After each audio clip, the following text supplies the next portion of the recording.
Visage bien connu des téléspectateurs, Julie Tendrieux prête sa voix à Potager, si on se met, un documentaire diffusé lundi 27 mars 2023 à 21h10 sur France 5. À cette occasion, l'animatrice a accordé une interview à Télé Loisirs.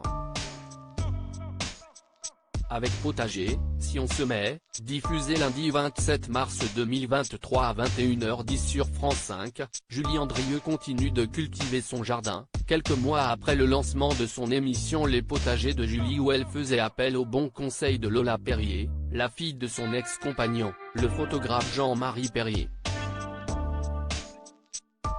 L'animatrice prête sa voix à ce documentaire narrant le retour en grâce de nos jardins nourriciers. À cette occasion, Julie Tendrieux a accordé une interview à Télé Loisirs, où elle parle de jardinage bien sûr, mais aussi de sa vie de mère, elle qui a eu un garçon, Adrien, et une fille, Gaïa, avec le chirurgien Stéphane Delajoux. Quel est le point de départ de l'émission? Elle est née du travail sur les potagers de Julie. On s'est aperçu en creusant la question qu'au-delà du phénomène de société autour des jardins potagers, il y avait surtout un ancrage historique très fort et que l'on pouvait raconter notre rapport à la nature à travers cette grille de lecture. C'était complètement logique au regard de notre travail sur le sujet. L'approche est moins pratique, plus historique et culturelle, mais vraiment complémentaire. Mes enfants sont ma priorité. Vous avez d'ailleurs créé votre propre jardin potager, n'est-ce pas? C'est vrai, mais il n'est pas très grand. Je n'ai qu'une année de pratique derrière moi, et je n'estime pas encore être une experte, mais disons que je suis un petit peu moins ignorante sur la façon de faire pousser les légumes dans mon jardin.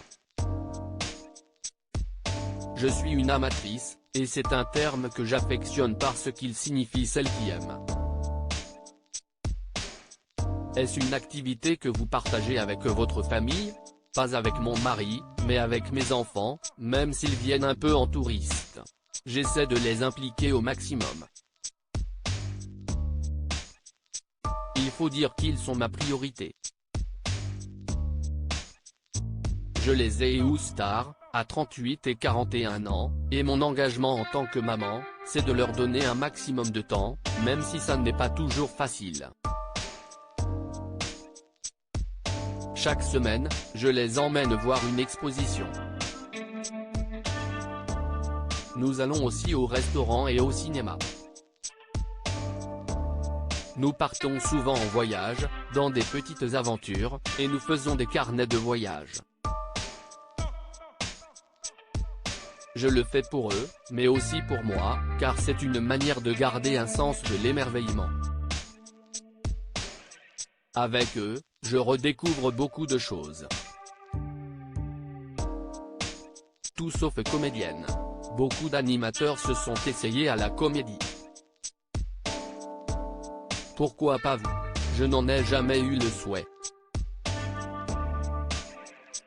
Je crois que maman, la comédienne Nicole Courcel, note de la rédaction, m'a élevé avec cette idée que c'était une profession dont il fallait se méfier, même si elle permet d'accéder à une certaine forme de liberté et de fantaisie. Elle n'avait pas du tout envie que j'exerce ce métier et je crois qu'elle m'a insidieusement distillé ça. Quand j'ai grandi, je me suis donc dit, tout sauf comédienne. Et même si on me l'a proposé plusieurs fois, je n'ai pas eu envie d'aller vers ça.